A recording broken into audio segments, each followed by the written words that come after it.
आज जयपुर में अखिल भारतीय महिला बाल विकास विभाग की तरफ से आंगनबाड़ी कार्यकर्ता जो है अपनी मांगों को लेकर हजारों की संख्या में जयपुर में एकत्रित हुई है। और इनका मानना है कि इनकी एक वो है कि इन्होंने कहा है सरकार से कि इनका मानदेय बढ़ाया जाए। इनका जिस प्रकार से उपयोग किया जाता है सरकारी कामों के अंदर में, उस प्रकार से उन्हें वेतन नहीं मिलता है।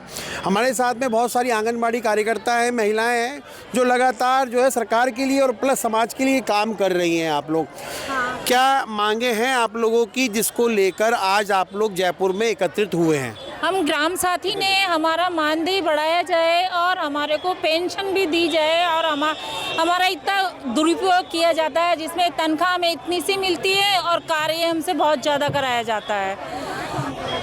क्योंकि हम देखें किसी भी राजनीतिक दल की रैली वगैरह होती है उसमें भी आप लोगों को बुलाया जाता है। हर काम में हमें बुलाया जाता है, मानदेय के नाम से हमें कुछ नहीं दिया जाता है। जो सरकार हमें मानदेय देती है उसमें हमारे बच्चों का हमारा कुपोषण हो रहा है। हम दूसरों को कुपोषण से बाहर करते हैं लेकिन सरकार हमारा कुपोषण करी है, उससे हमारा घर का खर्चा भी चलना मुश्किल हो रहा है।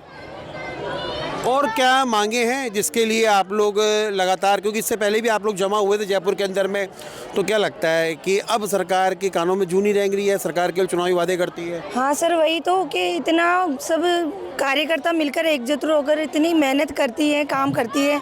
किसी भी विभाग में कुछ भी काम होता है तो हमें आगे कर देते हैं कार्यकर्ता। जो SIR वाले फॉर्म थे अभी तो उसके काम होता है जब तो कार्यकर्ता को ले जाओ, कार्यकर्ता को ले जाओ। मानदेय के नाम पर हमको बस बिल्कुल थोड़ा सा मिलता है।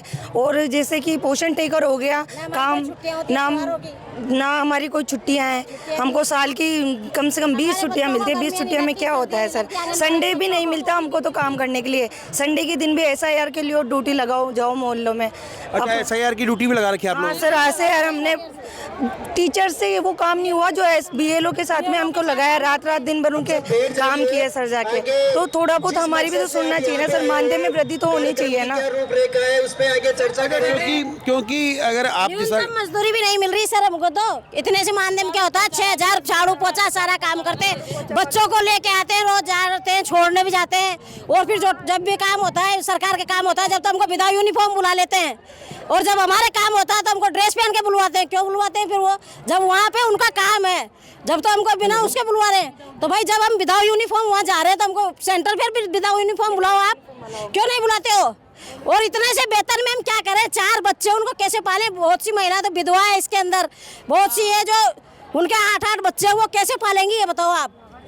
लाभार्थियों को, वो हमारे बच्चे कुपोषण में जा रहे हैं, उनके बच्चे तो अब निकाल रहे हैं सरकार के, तो फिर हमारे को क्या होगा? 4000 में कैसे खर्चा चलता है बताओ आप? अच्छा, क्योंकि आप झाड़ू पोछा की बात भी कर रही हैं तो लगातार आप लोग यहाँ आंदोलन तो करते हुए आ रहे हैं, तो सरकार आखिर आप लोगों की बातें सुन के कहाँ कोई दाव पे चटक रहा सरकार के, या टेक्निकली कुछ इसमें प्रॉब्लम आ रही है? सर हमारी तो ये एक ही बात है, कोई सुनता हो हमारी बात तो हमारी ये एक ही बात है, बार बार कहने की कोई जरूरत नहीं है। कि जैसे कि 3-4-5 हज़ार रुपये में कुछ नहीं होता है। ये सब जैसे कि बना फालतू का ऐसा कुछ खर्चा कर रहे हो, जैसे कि किसी का रोड तोड़ रहा है, किसी का कोई लाइटा का कर रहा है, किसी का और कुछ कर रहा है, तो इनकी वजह तो हमारा कुछ कर दो ना, तो हम ही तो करके दे रहे हैं सब काम। बच्चों को कर रहे हैं, पोषण टेकर रात को कर रहे हैं और बच्चों को ले आ रहे हैं, और वार्ड के ही सर्वे वगैरह, पेश कैप्चर, और अभी फोन कर दिया कि भाई आप तो अभी भी आओ। तो हमारा चाहे बच्चे बीमार हो, चाहे हमारा कुछ भी हो, हम चाहे कुछ हम भी बीमार हैं तो उसको भी छोड़ के हमको वहाँ प्रेजेंट देना पड़ता है। हमारी बात तो यही है, 10 बात की एक ही बात है कि हमारा कुछ थोड़ा बहुत तो सोचो आप, उनके ऊपर सोच के और हमारे ऊपर फालतू खर्चे कर रहे हैं तो हमारे ऊपर भी सोच ले तो अच्छी बात है। कहीं ऐसा तो नहीं है सरकार अपनी योजनाएं तो लेके आती है, आम जनता को बड़े बड़े फायदे देने की बात करती है, लेकिन जहां आंगनबाड़ी कार्यकर्ताओं की बात आती है वहां पे जीरो हो जाती है। आंगनबाड़ी के लिए तो कुछ सोचते ही नहीं है सर, पीछे हट जाते हैं आंगनबाड़ी के नाम से। तो इससे कम से कम हमको ये चाहिए कि 24,000 रुपये महीने का तो मिले ना हमको, कम से कम हम जितना काम कर रहे हैं उतना तो मिले ना हमको। लेकिन उससे मास्टर भी नहीं करते इतना उसका काम करते। हमको है ना 25% भी नहीं दे रही सरकार। हम सरकार से यही मांग करने आए हैं कि आज कि मंथली हमें 24,000 रुपए तो दे।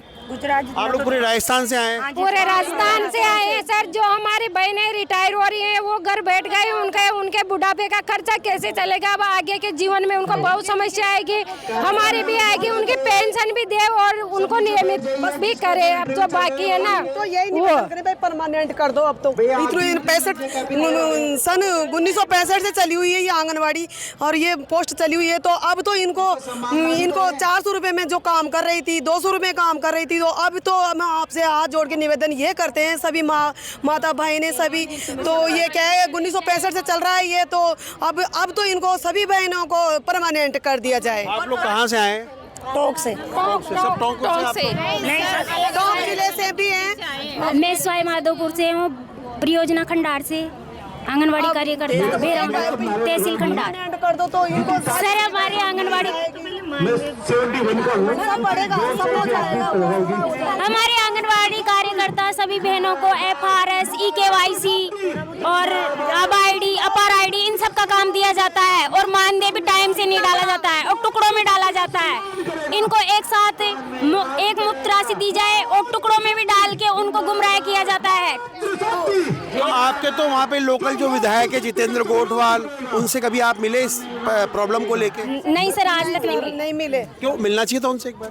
अब की बार मिलेंगे, लेकिन जो टुकड़ों में राशि दी जाती है उसको एक मुक्त राशि की जाए और अलग अलग राज्यों का अलग अलग मानदेय जो उसको सबको एक समान, सबका एक समान हो और जैसे काम बढ़ाया जाता है वैसे ही हमारा वेतन बढ़ाया जाए और टाइम से इनकी तारीख फिक्स की जाए। बिल्कुल, देखिए ये आंगनबाड़ी की तमाम कार्यकर्ताएं हैं जो जयपुर आई है, इसमें टोंक, सवाई माधोपुर और राजस्थान के अलग अलग इलाकों से आई है। इनका मानना है कि जिस आंगनबाड़ी कार्यकर्ता का नाम आंगनबाड़ी है, इन्हीं का आंगन जो है पैसों से सूखा पड़ा हुआ है और इनका ये भी साथ में कहना है कि इनके परिवार में अगर कोई बीमार पड़ जाए और ऊपर से आदेश आ जाए तो उन्हें ड्यूटी करनी पड़ती है।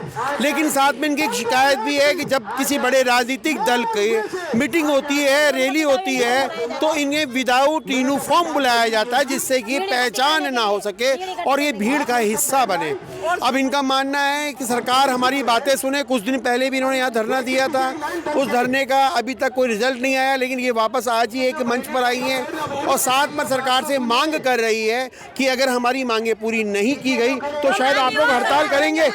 हड़ताल करेंगे? हाँ सर, जरूर करेंगे हड़ताल। बहिष्कार करेंगे आप लोग? सर हम अभी चाहते हैं बस ज्यादा केंद्र पे धरना देंगे। तो बिल्कुल देखिए सर है ना, परमानेंट कर दीजिए। हमें तो बड़ा बड़ा त्योहार मनाया जाता है, दीपावली पे हमारे बच्चे रोते रहते हैं, हमारा घर में ऐसे अलगोजे जैसे वो गंदगियां होती रहती है, लेकिन हम आंगनबाड़ी पे उपस्थित रहते हैं। इसलिए हम आपसे निवेदन करते हैं कि हमें परमानेंट कर दीजिए, तो अभी हमारी छुट्टियां भी मिली जाएगी, हमारे बच्चों को हमारे घर को साफ सफाई करने के लिए। जो हम तो निवेदन यही करते हैं सभी माता बहन के। तो बिल्कुल देखिए इनका साथ में कहना है कि सरकार एक तरफ तो बड़ी योजनाएं लेके आती है, आम जन को फायदा पहुंचाने की बात की जाती है। आज से ठीक 2 दिन के बाद यहाँ से ठीक आधा किलोमीटर दूरी पे विधानसभा पे राजस्थान की वित्त मंत्री दिया कुमारी बजट पेश करेगी। क्या इस बजट में इस बार आंगनबाड़ी कार्यकर्ताओं के मानदेय को लेकर कोई विचार किया जाएगा या कोई घोषणा की जाएगी? अगर ऐसा होता है, साथ में इनकी मांग ये भी है कि इन्हें परमानेंट किया जाए, क्योंकि सरकार का 70% काम ये महिलाएं करती है, क्योंकि सरकार की जितने भी योजनाएं हैं वो घर घर आंगन आंगन लेकर जाती है। जो अभी कंचन मेघवाल जो बच्चों को बचाते हुए खत्म हो गई, उस औरत के उसके परिवार वालों को लिए जब सरकार के कोई मास्टर सब खत्म होते तो उनके बच्चों को लगा देते, उनको लगा देते। आज कंचन मेघवाल वो जो आज बच्चों को बचाने के चक्कर में आज वो खत्म हो गई। आज उसके परिवार के लिए भी हम चाहते हैं कि आप उनको कुछ ना कुछ न्याय दो, उसकी जगह उनको सारी सहायता दें और उसको भी न्याय मिलना चाहिए हमारी तरफ से। तो बिल्कुल देखिए इनका एकजुट होने का बिल्कुल साफ है कि इन्होंने एकजुट होने का नारा लगाया है। ये तमाम महिलाएं अपने घर की लक्ष्मी तो है, लेकिन ये आज लक्ष्मी के लिए ही तरस रही है। तो बिल्कुल ये देखिए ये हमारी सरकार का किस तरह का रवैया है, ये तो सरकार बता सकती है, लेकिन ये आज एक ही मंच पर आकर अपनी मांगों को लेकर धरना दे रही है। Manoj Sharma, news watch India, Jaipur.